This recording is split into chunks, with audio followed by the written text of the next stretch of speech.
아이를 낳지 못해서 눈물로 기도하던 한나는 오늘 하나님을 향해 찬양하며 노래하고 있습니다. 하나님의 은혜로 사무엘이라고 하는 아들을 낳게 되죠. 오늘 우리는 한나의 눈물을 한나의 찬양으로 바꾸시는, 그녀의 슬픔을 그녀의 기쁨으로 바꾸시는 하나님을 보게 됩니다. 한나가 사무엘을 낳은 다음에 얼마나 기뻤을까요? 정말 오랫동안 기다렸던 아들을 품에 안고 정말 엄청난 감격과 감사를 느꼈을 거라고 생각이 드는데, 문제는 이제 그 사무엘을 자기가 서원한 대로 하나님께 나실인으로 구별하여 성전에 드려야 한다는 것이었죠. 한나는 사무엘을 낳은 후에 서원한 대로 젖을 떼자마자 하나님 앞에 드리게 됩니다. 이 참 얼마나 힘들었을까 하는 생각이 들어요. 그렇죠? 힘들게 낳은 아들 얼마나 진짜 소중했겠어요? 그 다음에 이제 보통 유대인들은 만 3세 정도까지 젖을 먹이니까 뭐 한국 나이로 한 3, 4살 정도 그때까지 키우다가, 그러니까 제일 예쁘고 제일 사랑스러울 때 아닙니까? 그때 이제까지 키우다가 이별하는 거죠. 그러니까 얼마나 참 마음이 아팠을까, 그리고 얼마나 이게 좀 어려운 일인가라는 생각이 드는 겁니다. 화장실 들어갈 때와 나올 때 사람이 마음이 다를 수밖에 없잖아요. 어떤 상황과 처지가 달라지면 똑같은 일을 대하는 태도도 달라질 수밖에 없지 않습니까? 한나는 게다가 그동안 아이가 없었기 때문에 아이를 내가 낳아서 키우다가 그 아이와 떨어진다는 게 어떤 의미일지를 알 일이 없습니다. 그렇죠? 그러니까 아이를 낳기 전에는 열심히 기도하죠. 하나님, 제가 주시기만 하면 하나님께 드리겠습니다.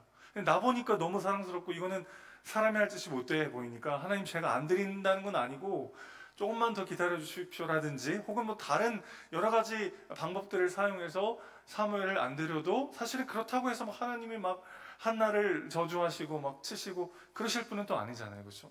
근데 한나는 너무나도 또 담대하게 사무엘을 하나님께 내어드리죠.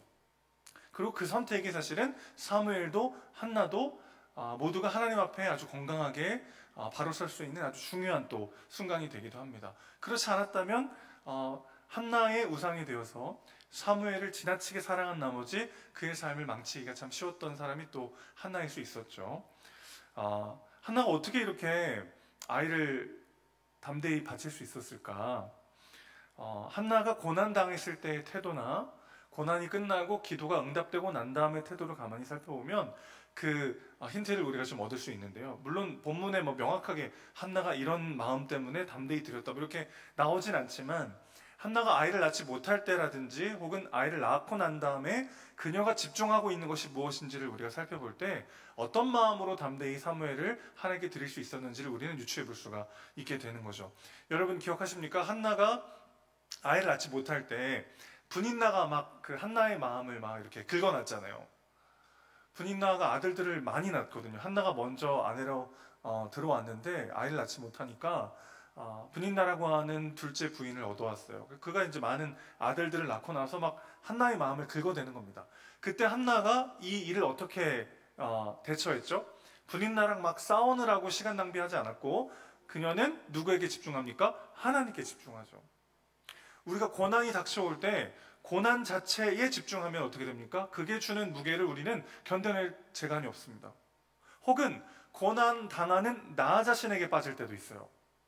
그래서 그 가운데 여전히 신실하게 일하고 계시는 하나님을 바라보지 못하고 자기 연민에 빠지거나 그 고난에서 일어설, 그 절망 가운데 다시 회복할 소망마저 잃어버리곤 할 때가 있습니다. 그런데 한나는 고난 자체에 빠져 있거나 고난에 빠져 있는 자기 자신을 한탄하는 게 아니라 그 가운데서도 누구에게 집중합니까? 하나님께 집중하는 거죠. 그 울분과 두려움과 그 모든 억울함을 다 하나님께 토해놓는 방식으로 고난 자체에도 집중하지 않고 고난 당하는 나 자신에게도 집중하지 않을 뿐더러 그 모든 상황 가운데 하나님께 집중하는 삶을 살았던 거죠. 자, 그리고 난 다음에 비로소 고난이 끝났어요. 기도가 응답됐고 하나님이 선물처럼 사무엘을 한나에게 안겨주십니다. 그리고 난 다음에도 마찬가지로 한나는 선물 자체보다 선물 주신 분을 더 바라보고 있는 거죠. 선물을 바라볼 때 선물 주신 분을 잊어버리고 그 선물이 내 우상 될 때가 얼마나 많아요? 그리고 하나님이 축복을 주시고 은혜 주셨을 때 그 은혜 받은 나에 집중해서 또 하나님보다 앞서기가 얼마나 쉬운 게 우리들입니까?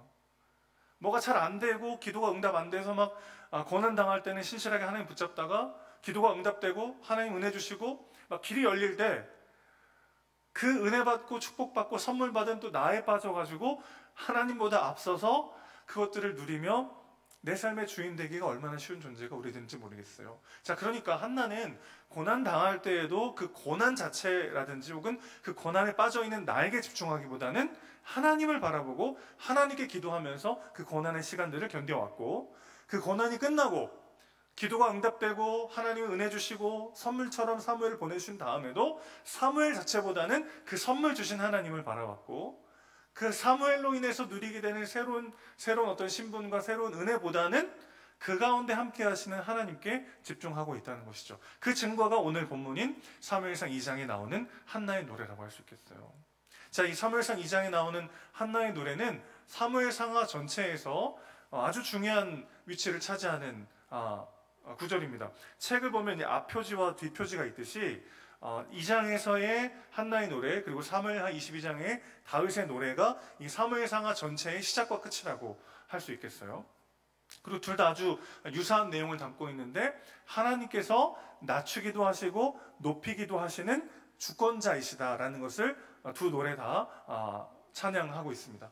결국 사무엘상하가 말하고자 하는 핵심은 바로 이것이죠. 하나님이 어떤 한 개인을 혹은 한 나라를 낮추기도 하시고 높이기도 하시는 주권자이시다. 하나님이 이 온 땅을 다스리시는 참 왕이시다라는 것을 말해주는 게 사무엘상하고, 한나의 노래에도 바로 그 하나님의 하나님 되심이 가득가득 담겨 있더라는 것입니다.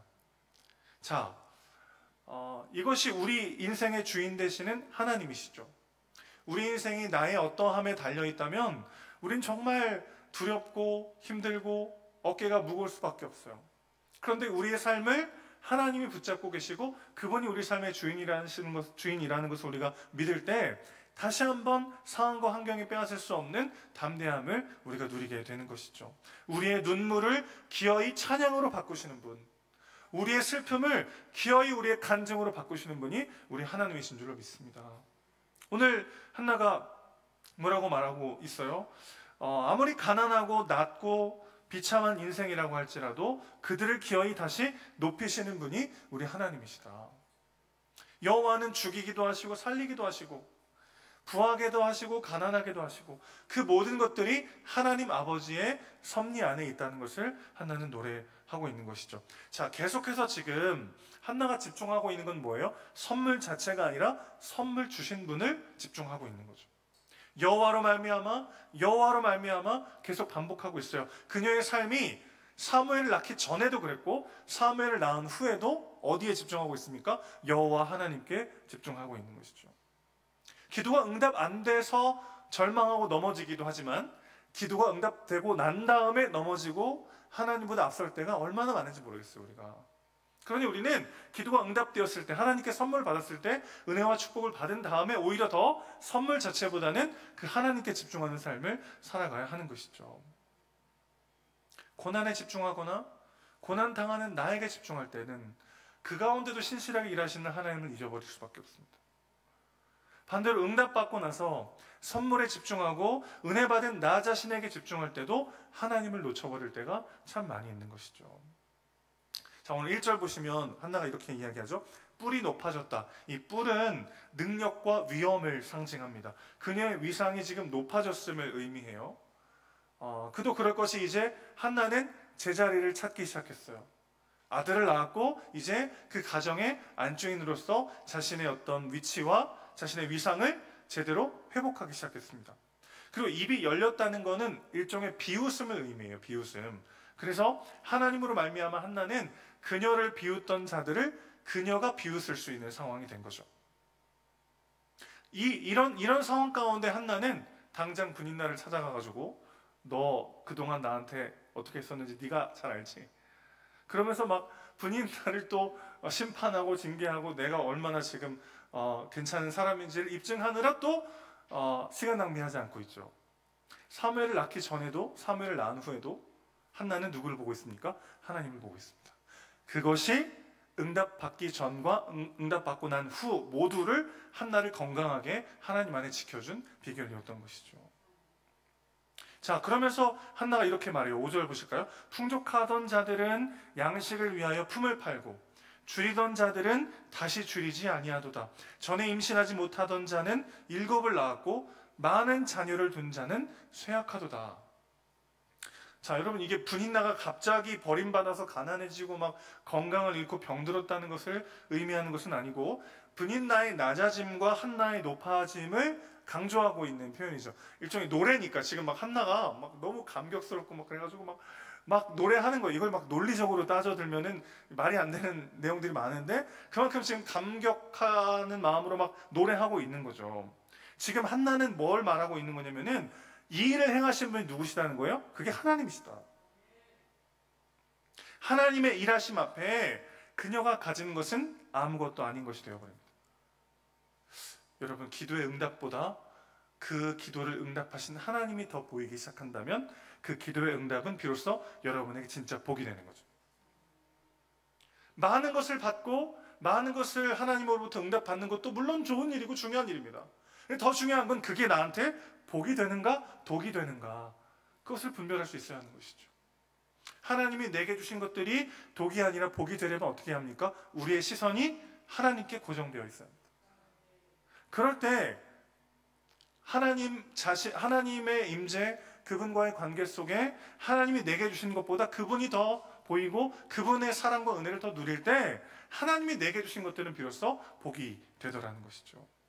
그러면서 한나가 오늘 말하고 있는 하나님의 성품이 이제 4가지가 나옵니다. 하나님의 하나님 되심을 그녀가 바라보면서 그것들을 마음껏 찬양하며 누리고 있는 한나의 모습을 우리는 보게 되는 거죠. 4가지로 하나님의 하나님 되심을 노래하고 있는데, 첫 번째는 하나님은 거룩한 분이시라는 것을 노래하고 있어요. 주와 같은 분은 없습니다.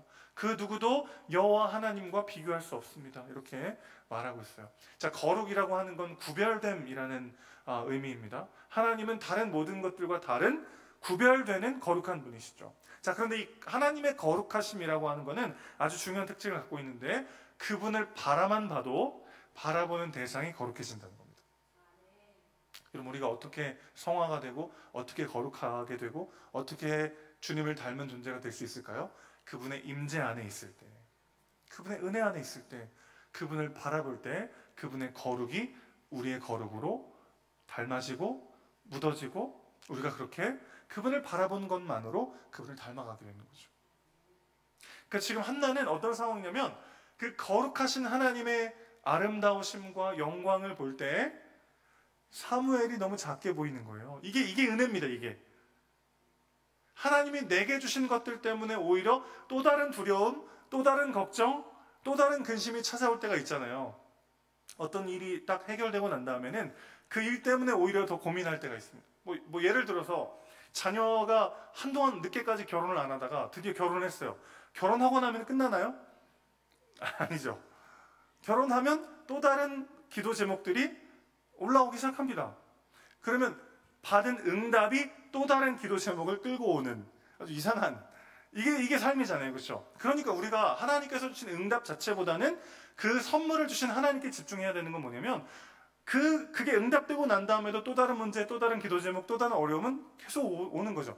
그게 응답 안 돼서 받는 어려움도 있지만 그게 응답됐기 때문에 받는 어려움이 또 있어요. 그러니까 우리는 늘 선물보다 그 선물 주신 분을 바라봐야 되는데, 그 방법은 뭐냐면 그분의 거룩하심을 경험하는 거죠. 그분의 임재 앞으로 가면 그분의 영광, 그분의 아름다움, 그분의 놀라우심 앞에 우리가 맞닥뜨리게 되면, 직면하게 되면 나를 비롯한 나의 문제와 어려움이 녹아나게 되는 거죠.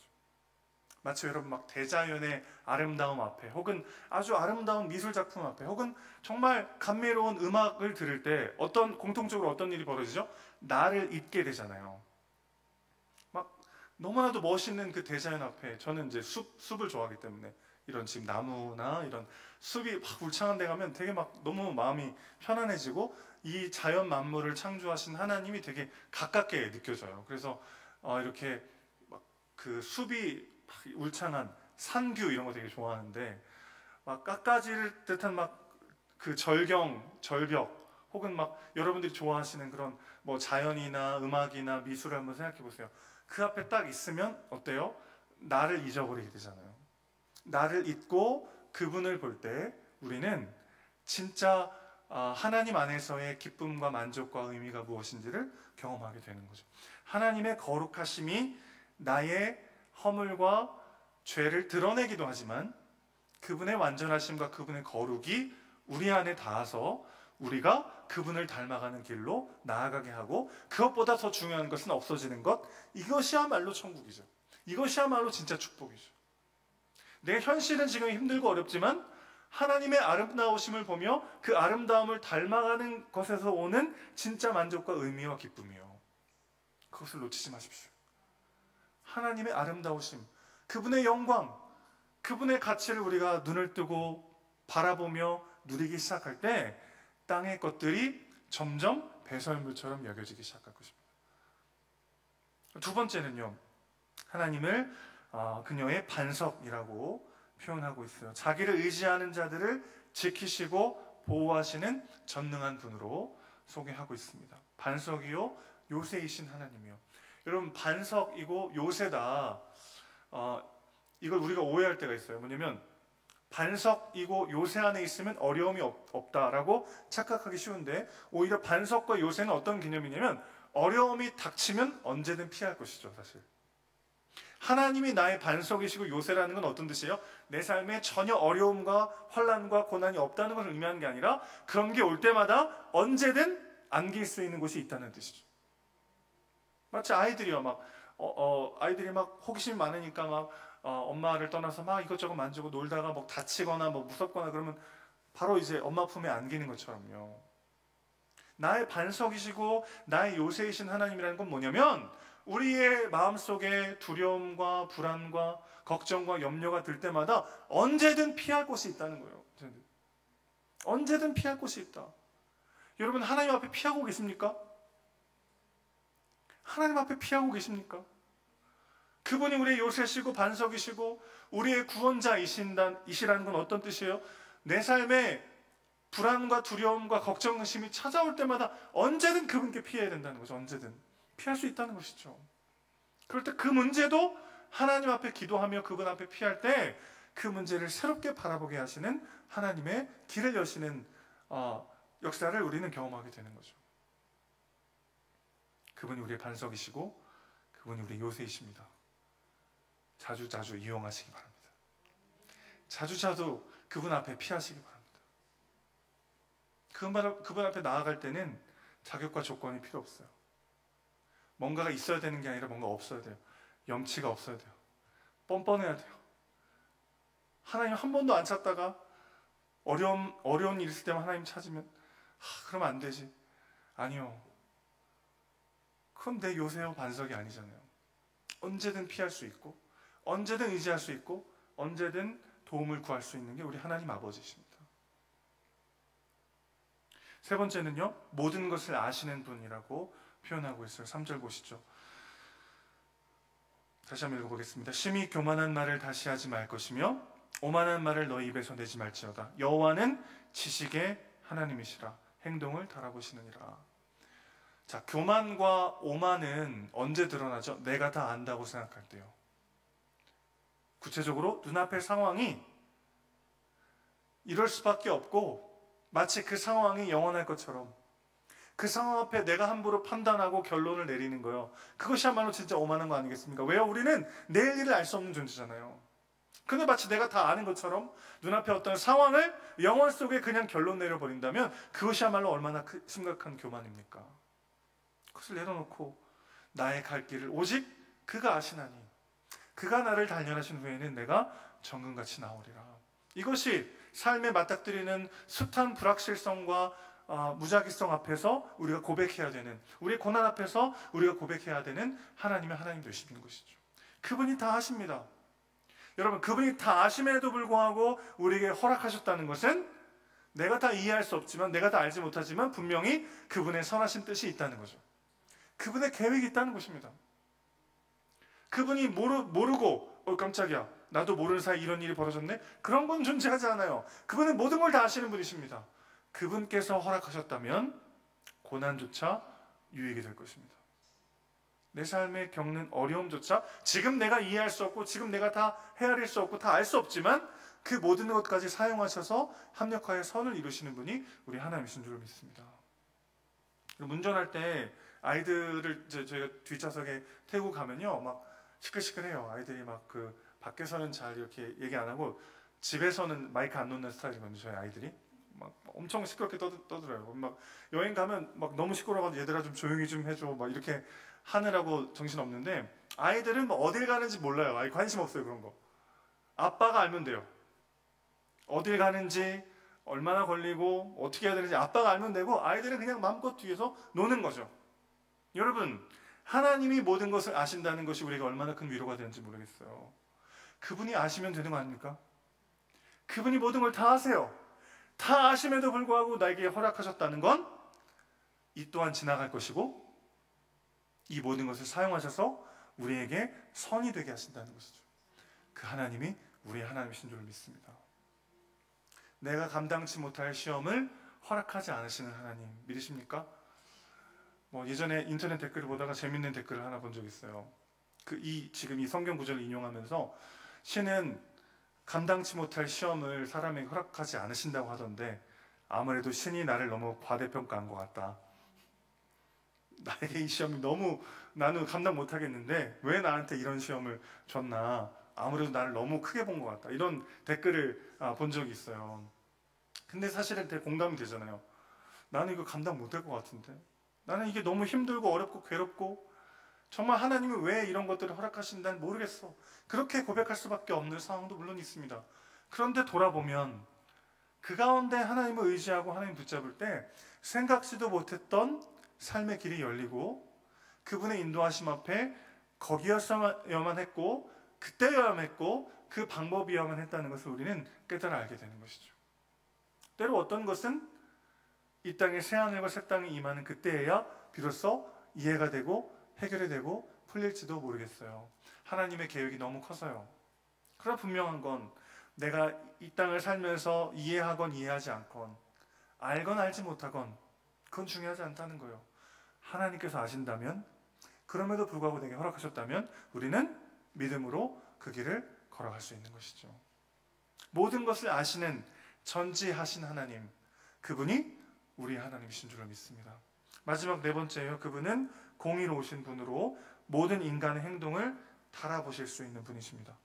자, 저울에 달아본다는 것은 인간의 생각과 상황 모두를 다스리시는 분임을 의미합니다. 자, 여러분, 하나님께서 인간의 모든 생각과 상황과 행동 모두를 저울에 달아보시는 분이다. 이건 두 가지 의미로 받아들일 수 있어요. 하나는 내가 일일이 다 원수를 갚고 내가 다 일일이 내 억울함을 풀지 않아도 하나님이 다 아시고 하나님이 다 그 모든 것들을 심판하신다, 그런 의미이기 때문에 내가 그거 막 오해 풀고 내가 다 원수를 갚으려고 애쓸 필요가 없다는 것을 의미하기도 하죠. 또 한 가지는요, 여러분, 우리 모두가 다 피해자이기만 합니까? 우리 모두가 어찌 보면 피해자요 가해자일 수 있죠. 그렇죠? 가해자이자 피해자일 수 있어요. 상처를 받기만 한 게 아니라 누군가에게 상처를 주기도 하는 게 우리의 삶일 때가 많습니다. 그러면 우리의 모든 생각과 죄와 허물을 다 저울에 달아보시는 것도 의미하잖아요. 그렇죠? 그러니 이건 굉장히 기쁜 소식이면서 굉장히 두려운 소식이기도 합니다. 그러나 이것이 예수 그리스도의 십자가를 통과하는 순간 이 모든 것이 우리에게 너무나 큰 복음이요 기쁨이 되는 거죠. 내가 행했던 모든 죄악들을 하나도 빠짐없이 다 아시는 그분께서 그 모든 것들을 예수 그리스도께 다 짊어지시고 그 모든 죄를 하나도 빠짐없이 다 아시면서 그분의 완전한 대속으로 인해 우리를 온전히 그분의 자녀로 받으셨다는 의미가 되기 때문에 그렇습니다. 그분은 공의로우신 분이에요. 그럼에도 불구하고 우리가 여기 지금 버젓이 살아서 예배를 드릴 수 있는 이유는 무엇입니까? 우리가 그 십자가를 통과한 대속의 은혜를 받았기 때문이죠. 그렇기 때문에 우리는 손해볼 것이 없는 인생, 포기한 것이 없는 인생, 상실한 것이 없는 인생으로 완성될 것입니다. 그것이 공의의 하나님이 우리에게 진짜 의미하는 바입니다. 십자가를 통과하여 만난 공의의 하나님은 우리에게 두려움의 하나님이 아니에요. 우리의 죄는 사해 주시고 우리가 놓치고 손해보고 상실한 것 모든 것을 갚아주시고 채워주시는 전능하신 하나님이십니다. 그 하나님이 우리의 하나님이십니다. 간단하게 4가지 살펴봤어요. 여러분이 오늘 지금 풍성히 누리고 있는 혹은 놓치고 있는 하나님의 하나님 되시면 무엇입니까? 선물 자체보다 기도가 응답되냐 응답되지 않느냐보다 더 중요한 건 그 선물을 주시는 하나님이십니다. 그 하나님의 하나님 되심을 누리고 그분께 우리 시선을 고정할 때 기도가 응답되어도 응답되지 않아도 우리는 흔들리지 않고 이 길을 온전히 걸어갈 수 있는 것이죠. 우리에게 주신 은혜와 축복을 진정으로 복으로 누릴 수 있게 되는 것이죠.